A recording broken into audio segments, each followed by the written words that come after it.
गौरव गोगोई जी, सुमित मित्रा जी, प्रदीप भट्टाचार्य जी, A K.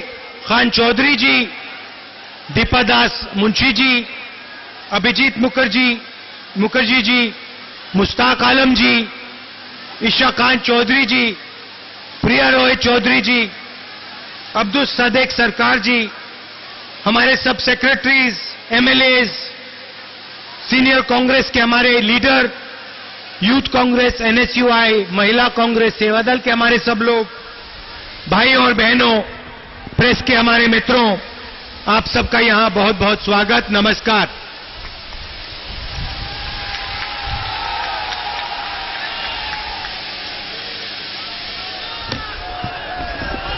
हमारे सामने कुछ ही दिनों में हिंदुस्तान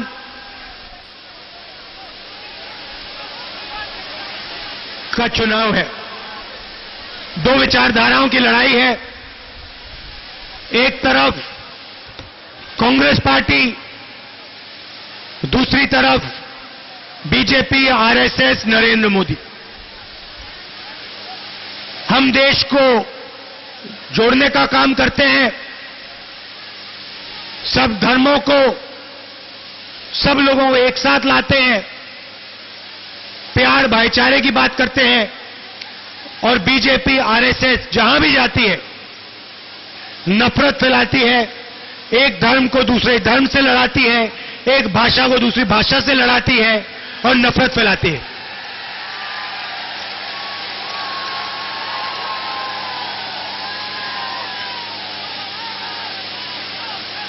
और बंगाल की हालत आपसे बेहतर कोई नहीं जानता है। बंगाल में पिछले सालों से क्या हो रहा है, कितना विकास हो रहा है, आप जानते हो, मुझसे बेहतर आप जानते हो। नरेंद्र मोदी जी अपने भाषणों में दिन भर झूठ बोलते रहते हैं। जहां भी जाते हैं कुछ ना कुछ झूठ बोल देंगे।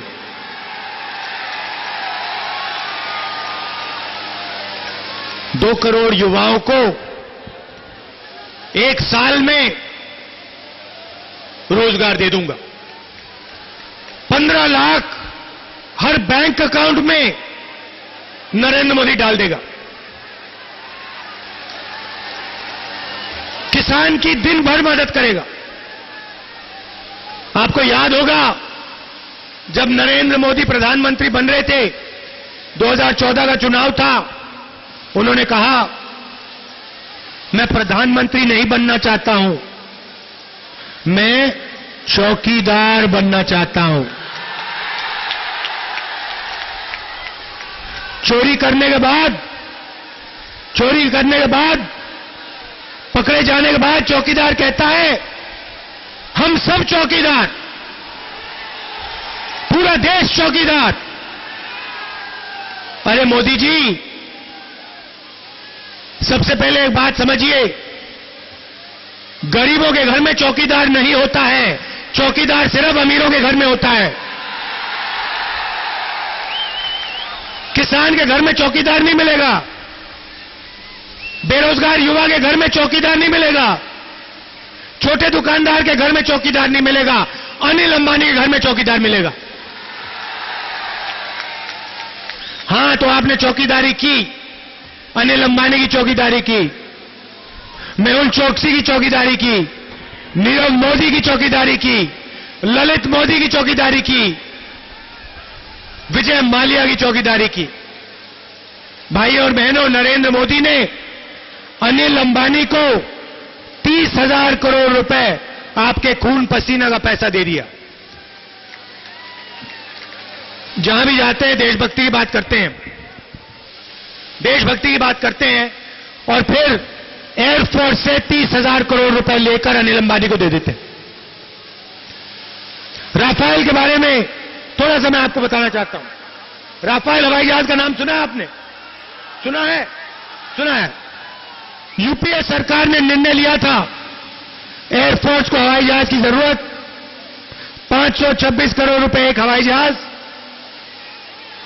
126 हवाई जहाज खरीदने थे। और हवाई जहाज को हिंदुस्तान एरोनॉटिकल लिमिटेड हिंदुस्तान में बनाती। यूपीए का निर्णय था।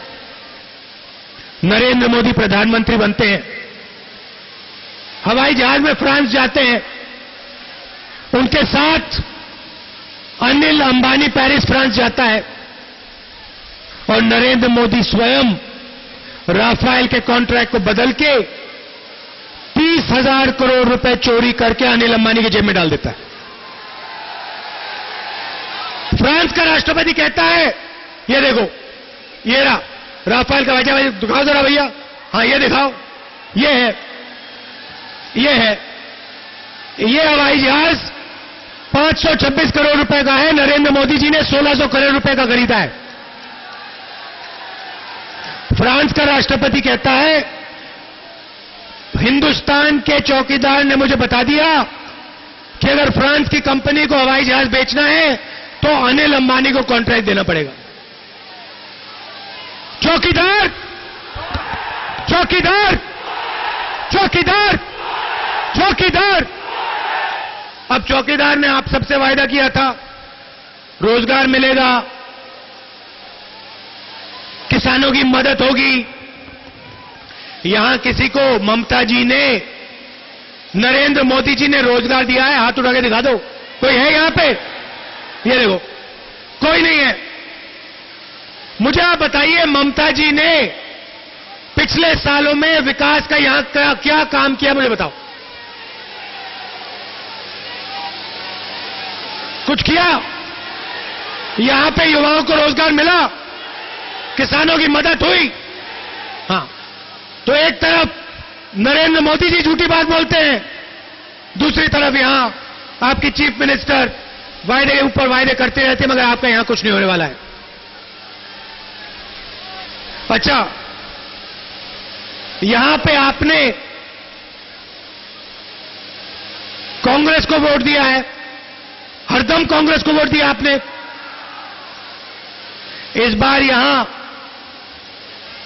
एक व्यक्ति ने आपको धोखा दिया है ना, दिया है ना? आप इसको याद रखिए, भूलिए मत इसको। ये याद रखिए कि यहां आपको कांग्रेस के पुराने कैंडिडेट ने धोखा दिया है।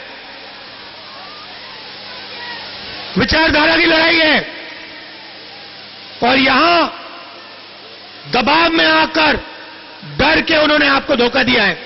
और इस बात को आप बिल्कुल भूलना मत। ये कांग्रेस का गढ़ है और उनको आप याद दिलाइए कि धोखा देकर बंगाल में काम नहीं किया जा सकता है। थोड़ा सा मैं आपको कांग्रेस पार्टी के बारे में बताना चाहता हूं। पिछले 5 सालों में नरेंद्र मोदी ने 3.5 लाख करोड़ रुपए 15 लोगों का कर्जा माफ किया है। 15 लोगों को उन्होंने 3.5 लाख करोड़ रुपए कर्जा माफ करके दिया है। और हिंदुस्तान का किसान, बंगाल का किसान दिन भर नरेंद्र मोदी से कर्जा माफी मांगता है और नरेंद्र मोदी, अरुण जेटली, ममता बनर्जी आपका कर्जा माफ नहीं करती हैं। मध्य प्रदेश, राजस्थान, छत्तीसगढ़ में चुनाव हुआ। अपने भाषण में मैंने वहां साफ बोल दिया, कुछ भी हो जाए, आसमान फट जाए, 10 दिन के अंदर किसान का कर्जा माफ इन 3 स्टेट्स में हो जाएगा। 10 दिन नहीं लगे, 2 दिन के अंदर छत्तीसगढ़, राजस्थान, मध्य प्रदेश के हर किसान का कर्जा माफ हो गया।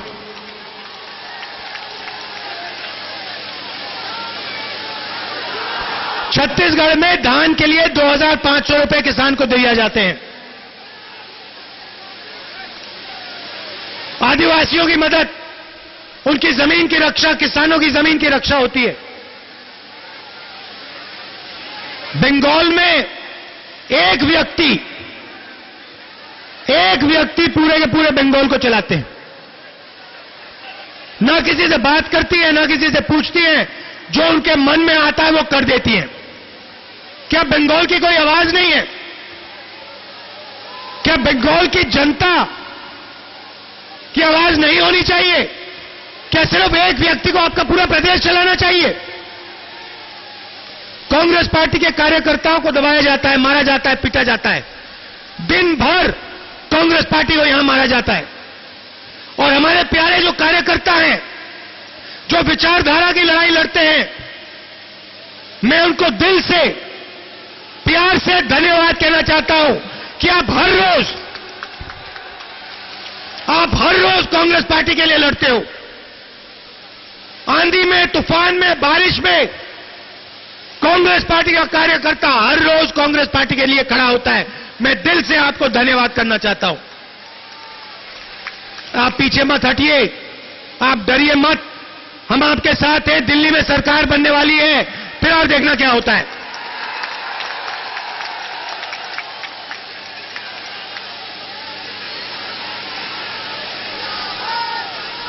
आपने बहुत कुछ सह लिया है और बंगाल की जनता से मैं कहना चाहता हूं, आपने बहुत कुछ सह लिया है। पहले आप लेफ्ट फ्रंट से मारपीट खाते थे, अब आप ममता जी की पार्टी से, तृणमूल कांग्रेस के राज में दुखी हो। किसानों के लिए कुछ नहीं किया जाता है, युवाओं के लिए कुछ नहीं किया जाता है। बेरोजगारी, दाएं बाएं सब जगह बेरोजगारी, मगर भाषण चलते जाते हैं ममता जी के, दिन भर भाषण चलते जाएंगे। अच्छा भाई बताओ, ममता जी ने आपके लिए क्या किया, मुझे बताओ। एक बात बता दो, किसान का कर्ज माफ किया, युवाओं को रोजगार दिया, छोटे दुकानदारों की मदद की। दूसरी तरफ नरेंद्र मोदी 8 बजे रात को, पता नहीं क्या हो गया उस दिन, 8 बजे रात को कहते हैं 500 रुपए का नोट, 1000 रुपए का नोट मुझे अच्छा नहीं लगा, उसको मैं रद्दी कर रहा हूं, खत्म कर रहा हूं। जो रोजगार था वो भी नष्ट कर दिया। भाई और बहनों, देश के प्रधानमंत्री ने 5 साल में 45 साल से सबसे ज्यादा बेरोजगारी आज कर दी। पूरे देश में सिर्फ बेरोजगारी, करोड़ों युवा बेरोजगार, छोटे दुकानदार नष्ट हो गए, खत्म हो गए, छोटे बिजनेस, मिडिल साइज बिजनेस खत्म हो गए। उसके बाद प्रधानमंत्री कहते हैं अब मैं गब्बर सिंह टैक्स लागू करने जा रहा हूं। 5 अलग अलग टैक्स। आज तक छोटे दुकानदारों को, स्मॉल मीडियम बिजनेस वालों को बात नहीं समझ आई। ये क्या है जीएसटी, गब्बर सिंह टैक्स क्या है, किसी को नहीं समझ आई। जैसे ही हमारी सरकार आएगी, हम ये गब्बर सिंह टैक्स को बदल के जीएसटी में बदल देंगे। एक टैक्स होगा, कम से कम टैक्स होगा, साधारण टैक्स होगा।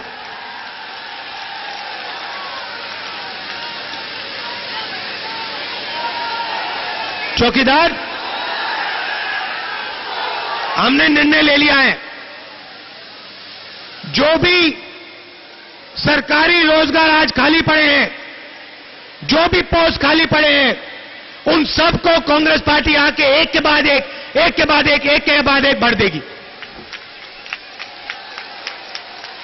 आपको बंगाल में, हिंदुस्तान में शिक्षा नहीं मिलती, स्वास्थ्य नहीं मिलता, अस्पताल में जाने की जरूरत पड़ती है तो पहले अमीर लोगों को लाखों रुपए जेब में डाल के दो। सब अस्पताल प्राइवेटाइज कर दिए गए हैं। कॉलेजेस, यूनिवर्सिटीज में आप अपने बच्चों को नहीं बेच सकते, सारे के सारे प्राइवेटाइज कर दिए, लाखों रुपए पहले जेब से डाल के दो। सरकार का काम शिक्षा का काम होता है, स्वास्थ्य का काम होता है। हम बंगाल में, बाकी देश में यूनिवर्सिटी कॉलेजेस का जाल बिछा देंगे, सरकारी यूनिवर्सिटी कॉलेजेस का जाल बिछा देंगे, सरकारी अस्पतालों का जाल बिछा देंगे। आप बीमार होगे, कम से कम पैसे में आप अपना इलाज करा पाओगे। स्कूल में, कॉलेज में आपके बच्चों को भेजना होगा, इंजीनियर बनाने के लिए, डॉक्टर बनाने के लिए, लॉयर बनाने के लिए भेजना होगा। कम से कम पैसे में आप भेज पाओगे, क्योंकि हिंदुस्तान की सरकार पैसा शिक्षा में और स्वास्थ्य में डालेगी। और हमने ऐतिहासिक निर्णय ले लिया है। देखिए, नरेंद्र मोदी करोड़ों रुपए अमीर लोगों को देता है। हमने निर्णय ले लिया है कि हिंदुस्तान के हर गरीब व्यक्ति को हम उसके बैंक अकाउंट में सीधा पैसा डाल देंगे। मिनिमम इनकम गारंटी का हमने निर्णय ले लिया है। कम से कम आमदनी हिंदुस्तान के हर नागरिक के लिए, मतलब हमने एक मिनिमम कम से कम आमदनी की लाइन बनानी है। कहेंगे कि इतने रुपए की लाइन है, इतने रुपए हिंदुस्तान के कम से कम आमदनी होगी, और फिर जो भी उस आमदनी की लाइन से नीचे होगा, चाहे वो महिला हो पुरुष हो, किसी भी स्टेट का हो, कोई भी भाषा बोले, किसी भी धर्म का हो, सीधा उसके बैंक अकाउंट में कांग्रेस पार्टी की सरकार डायरेक्ट पैसा डाल देगी। गरीबी के खिलाफ हम ऐसे लड़ाई लड़ेंगे। यहां पे आप आम उगाते हो, आपका जो रेशम है मशहूर है। यहां पास में, बिल्कुल खेत के पास में, हम आम को प्रोसेस करने की फैक्ट्री लगाएंगे कि आप अपना आम डायरेक्ट सीधा उस फैक्ट्री में बेचो, और फिर उस फैक्ट्री से आपका आम, अलग अलग प्रोडक्ट्स, आम के प्रोडक्ट्स बाकी हिंदुस्तान में, बाकी दुनिया में जाएं। उसके लिए हम बड़ी बड़ी सड़कें बनाएंगे, और आपको, जब आप अपने आम को फैक्ट्री में बेचोगे, आपको सही दाम मिलेगा। जो आपके खून पसीने के लिए आपको मिलना चाहिए वो मिलेगा। आप यहां, इतनी बड़ी भीड़ है आज, इतनी दूर दूर से आए, इसके लिए मैं आपको दिल से, प्यार से धन्यवाद कहना चाहता हूं। आपने हमेशा कांग्रेस पार्टी का समर्थन किया है, आपने हमेशा हमें प्यार दिया है। हर बार आप कांग्रेस पार्टी के साथ खड़े होते हो, और मैं इस बात को जिंदगी भर नहीं भूलने जाऊंगा, जिंदगी भर नहीं भूलूंगा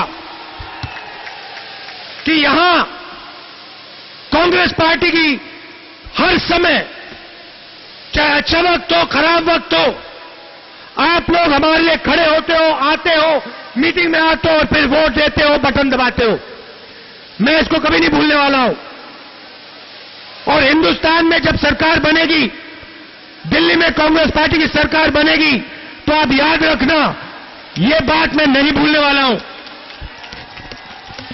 और जो भी आपकी जरूरतें होंगी, चाहे वो रोजगार की बात हो, किसान की बात हो, खेत की बात हो, जो भी मैं आपकी मदद कर सकूं, जब तक मैं हूं,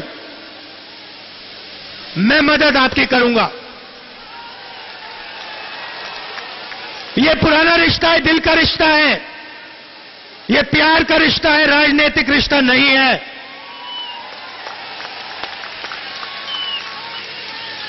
और देखिए, अंत में मैं आपको कहना चाहता हूं,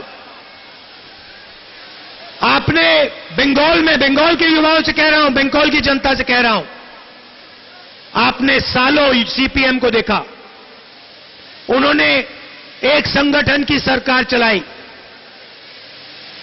बंगाल का विकास नहीं हुआ। फिर आपने ममता जी को चुना, और आपने आज बंगाल का हाल देखा है। जो अत्याचार सीपीएम के समय होता था, वही अत्याचार आज ममता जी के समय हो रहा है। उस वक्त एक संगठन के लिए सरकार चलाई जाती थी, आज एक व्यक्ति के लिए सरकार चलाई जा रही है। तो यहां जब तक कांग्रेस पार्टी की सरकार नहीं आएगी, बंगाल में कांग्रेस पार्टी की सरकार नहीं आएगी, तब तक बंगाल में प्रगति नहीं हो सकती है। और हम पूरा दम लगाएंगे कि बंगाल में कांग्रेस पार्टी की सरकार आए, बंगाल में हमारा कांग्रेस पार्टी का झंडा लहराए, हमारे कार्यकर्ताओं, मैं आपसे वायदा करता हूं कि बंगाल में कांग्रेस पार्टी लड़के अपनी सरकार बना के दिखाएगी। आप सबका दिल से बहुत बहुत धन्यवाद। नमस्कार, जय हिंद।